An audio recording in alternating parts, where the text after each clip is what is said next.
कि आज मैं नगरिया भाट में आया हूँ। ये नगरिया भाट कचौरा और इटावा रोड पर एक गांव है। वहाँ छात्राएं हैं। छात्राओं ने आज एक मीटिंग की है और संकल्प लिया है कि मैं देश का सबसे ऊंचा राष्ट्र ध्वज तिरंगा फहराएंगे। कुछ समय पहले सुप्रिया ग्लोबल एकेडमी में जो कि लोकपुरा में है, इन बच्चों ने राष्ट्र ध्वज तिरंगा पर पुष्प वर्षा करते हुए देश के प्रधानमंत्री जी से ये मांग रखी थी कि मेरा साथ दो, मैं कुछ न कुछ बड़ा करूँगा देश के लिए। अच्छा, मेरे पास नंदिनी है और तान्या हैं। ये संगठन जो पहले से चला रही हैं, इनसे पहले शुरुआत करेंगे। कहाँ तक तैयारी आपकी हो गई है? कब इटावा जिलाधिकारी इटावा को ज्ञापन देंगे माननीय प्रधानमंत्री जी के नाम? कितना समय लगेगा लगभग बताएं। सर, हम तैयारी कर रहे हैं और संगठन ये चल रहा है और बनेगा। हम ये ऐसा दिन डिसाइड करेंगे जिस दिन किसी का ना पेपर हो और जल्द से जल्द करेंगे, फरवरी की स्टार्टिंग में ही। और ये सभी छात्र छात्रा हमारा साथ दें और हमारा साथ दे भी रहे हैं। ये सभी छात्र छात्रा हमारा साथ दे रहे हैं और हमें उम्मीदें देंगे और सरकार को भी फैसला अपना बदलना पड़ेगा, वो उसे मदद करनी पड़ेगी उन्हें। अच्छा, जैसे कि आप लोग ये कार्यक्रम कर रहे हैं, इसके चलते छात्र या छात्राओं की शिक्षा तो बाधित नहीं होगी? नहीं सर, इसमें इसी का कोई रुकावट नहीं आएगी। इसीलिए हम ऐसा दिन लेंगे जिससे ना किसी का पेपर फंसे और ना किसी का एग्ज़ाम हो, क्योंकि वो दिन शिक्षा को डिस्टर्ब ना करे। जैसा कि आप जानते हो, जो मंत्री या जो अधिकारी बैठे हुए हैं शासन सत्ता में, काफ़ी दिमाग में तेज हैं। वो कोई न कोई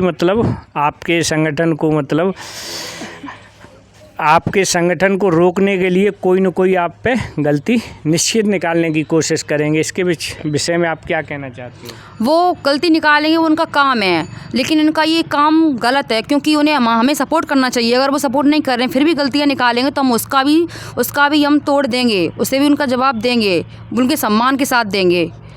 बहुत बहुत धन्यवाद। देखिए, अब मेरे पास तान्या है।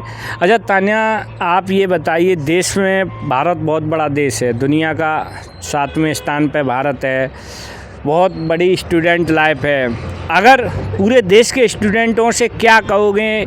स्टूडेंट जो छात्र छात्राएँ आपका साथ दें आगे चल के इस कार्यक्रम में, जो राष्ट्र ध्वज तिरंगा पे आप पुष्प वर्षा करेंगे और ये संकल्प लेंगे कि भारत को आत्मनिर्भर बनाना है, शिक्षा, टेक्नोलॉजी, ऊर्जा, एग्रीकल्चर, स्वास्थ्य, इन क्षेत्रों में क्या कहोगे देश के छात्र छात्राओं से? मैं देश के छात्र छात्राओं से यही कहूँगी कि जैसे कि गरीब परिवार के जो छात्र हैं, पढ़ना चाहते हैं पर कोई कारणवश नहीं पढ़ पा रहे, जैसे फ़ीस नहीं है, ट्यूशन फ़ीस नहीं है, तो हम उनसे यही कहेंगे, हम स्कॉलरशिप दिलवाएंगे। सरकार से निवेदन करेंगे कि उन्हें स्कॉलरशिप दे। बस यही छात्रों से कहेंगे। कितनी मांग रहेगी? सरकार से क्या मांग रहेगी? कितना? 5,000 रुपया या 4,000? कितने की मांग है आप? हम कहेंगे कि जैसे कि 5,000 पर मंथ उन्हें दे कि ट्यूशन फीस और कॉलेज फीस दे पाए। देखिए, बहुत बड़ी बात है। देश में एक नई जो छात्रों में सोच पैदा हुई है।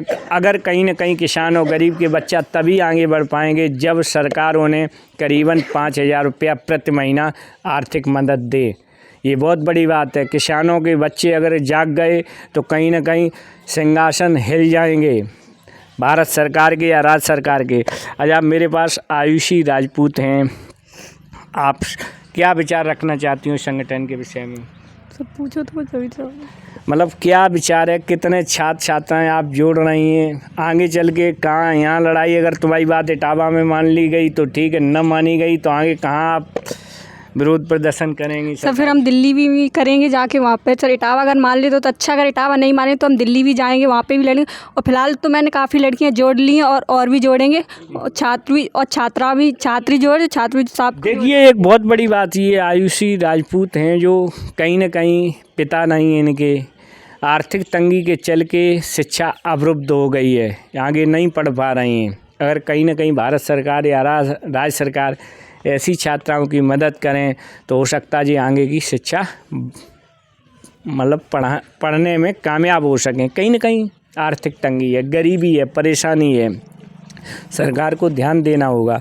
बहुत बहुत धन्यवाद। क्या नाम है गुड़िया आपका? स्नेहलता। कहाँ से हो बेटा? नगरिया भाट से सर। अच्छा, इसमें आप नई मेंबर हो? हाँ सर। साथ दोगी? हाँ सर, हम आप सब छात्राएं मिलकर हम साथ देंगे। कौन सी क्लास है आपका? BA second year. देखिए, कहीं ना कहीं छात्र छात्राओं में जोश है, कुछ न कुछ नया और ये एक बहुत बड़ी बात है कि जिस ओर जमानी चलती है उस ओर जमाना चलता है। अगर देश के छात्र छात्राएं जाग गए, किसानों के बच्चे, तो सिंहासन हिल जाएंगे, सरकारें डोल जाएंगी। क्या नाम है गुड़िया? प्रभा। कहाँ से हो? ग्राम सिंगावली से। क्या कहना चाहती हो? जुड़ रही हो? हाँ। पापा क्या करते हैं? मजदूरी। बहुत बड़ी बात है। मजदूरों के बच्चे और किसानों के बच्चे, 77% एग्रीकल्चर लैंड से जुड़ा हुआ है भारत। एग्रीकल्चर, कृषि प्रधान देश है अपना देश। 77% किसान हैं। अगर ये बच्चे जाग गए, किसान और मजदूरों के बच्चे, तो क्या होगा? सरकारें अच्छी तरीके से जानती हैं, भली बात जानती हैं। बहुत बहुत धन्यवाद। क्या नाम गुड़िया? रीना। क्या, कौन सी क्लास है? BA second year. कौन से कॉलेज से पढ़ती हूँ? चौधरी शुगर सिंह जसवंत नगर। चौधरी शुगर सिंह जसवंत नगर। पापा क्या करते हैं? किसान। देखिए, सभी बच्चे किसान परिवार से, मजदूर परिवार से हैं। तो रीना, संगठन में आप जुड़ रही हो, क्या विचार होंगे आपके? बस मुझे कुछ नहीं, बस स्टूडेंटों को स्कॉलरशिप और उनकी सहायता चाहिए, कुछ नहीं। बस हमें प्रधानमंत्री, मुख्यमंत्री से बस यही निवेदन है कि स्टूडेंटों को पढ़ाई निवेदन ना छूटे। उनका अभ्यास यही रहे कि बच्चे मजदूर कर रहे, किसानी पिताजी हैं तो कुछ आगे ना बन पा रहे, उसके कारण वो आगे बढ़ सकें। बस इतना ही सर कहना चाहते हैं। बहुत बहुत धन्यवाद आपका रीना। क्या नाम है गुड़िया? रितु। कहाँ पढ़ती हो? के डिग्री कॉलेज। पापा क्या करते हैं? मजदूरी। छात्राएं हैं, आवाज़ उठेगी और बड़े स्तर पर आवाज़ उठेगी। आज तो ये लोग संगठित हो रहे, आने वाले समय में इटावा जिलाधिकारी मुख्यालय से ये देश के सामने अपनी बातों को रखेंगे ये छात्र छात्राएं। तो क्या आप मेंबर इसमें बन रही हैं? जी सर। चलो, मैं आपके मंगल भविष्य की कामना करता हूँ। तान्या, ये तनिका हैं और ये पहले प्रोग्राम में रही हैं और मेहनत भी कर रही हैं। क्या कहना चाहती हूँ तनिका? मैं यही कहना चाहूँगी, मतलब अभी मैंने एक छोटे स्तर पे आवाज़ उठाई थी और हम बड़े स्तर पे भी उठाने वाले हैं इटावा।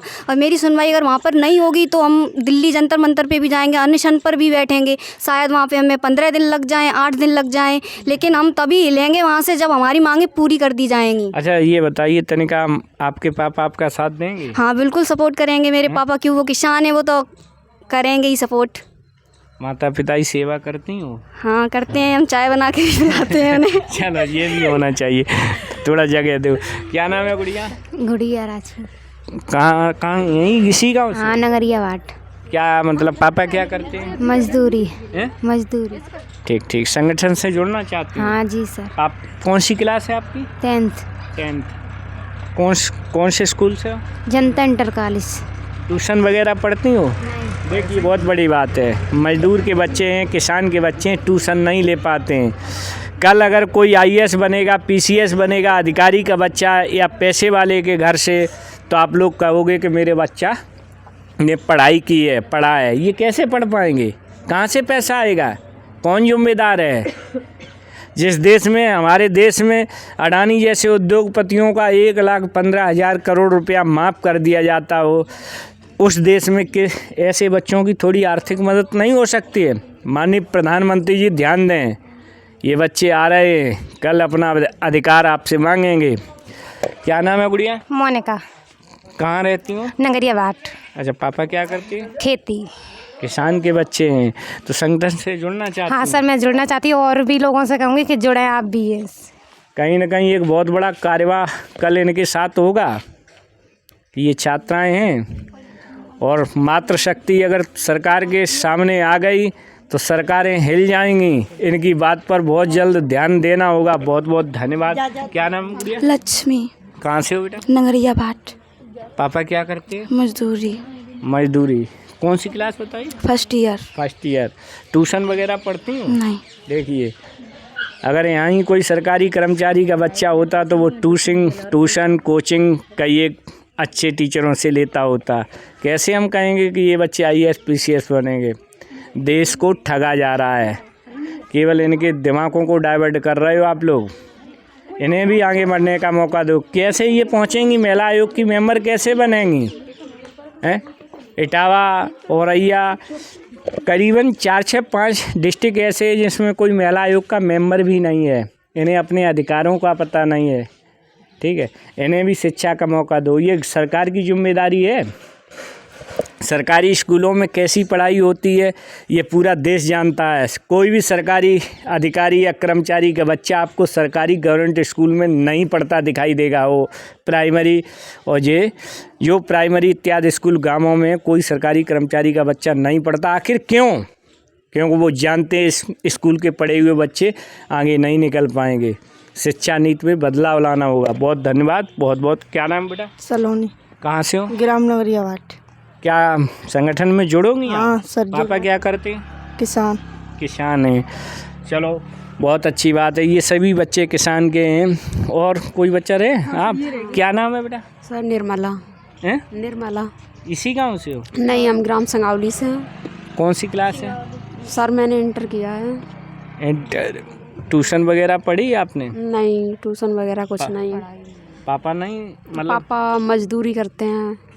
देखिए सबसे बड़ी बात है, ये मजदूर और किसान के बच्चे कल देश की दिशा तय करेंगे। और मैं सरकार से, भारत सरकार से यही अपील करता हूँ कि ये इटावा तक पहुँचें। आप उनकी बातों पर ध्यान देना।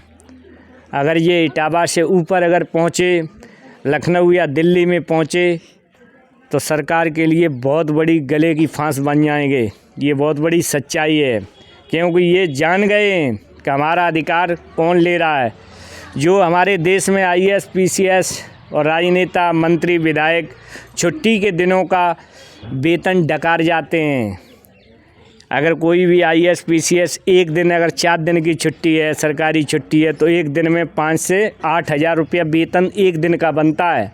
उस देश में ये बच्चे पढ़ नहीं पा रहे हैं कि ऐसी सरकार की नीतियां हैं। क्योंकि शिक्षा सम्मान का विषय है, न कि कानून बना के देश का बजट लूटने का। संभलना होगा। और मैं आह्वान करूंगा पूरे देश के छात्र छात्राओं से कि आप इन छात्राओं के साथ खड़े हो जाइए, तभी देश का विकास होगा। देश का विकास तब संभव है गरीब मजदूर के भी बच्चे IAS PCS बने, वो भी बड़े पद पर पहुँचे, डॉक्टर बने, इंजीनियर बने। क्योंकि आप इन्हें उतना मौका ही नहीं देंगे कि वो आगे बढ़ सकें। और ये प्रजातंत्र है, डेमोक्रेसी। ये अपना अधिकार मांगना जानते हैं। ये समय तुम्हें बताएगा। बहुत बहुत धन्यवाद। इसी के साथ मैं कपिल यादव, कैमरा पर्सन के साथ मेरा भारत महान, नगरिया भाट, इटावा, उत्तर प्रदेश। डन बेटा।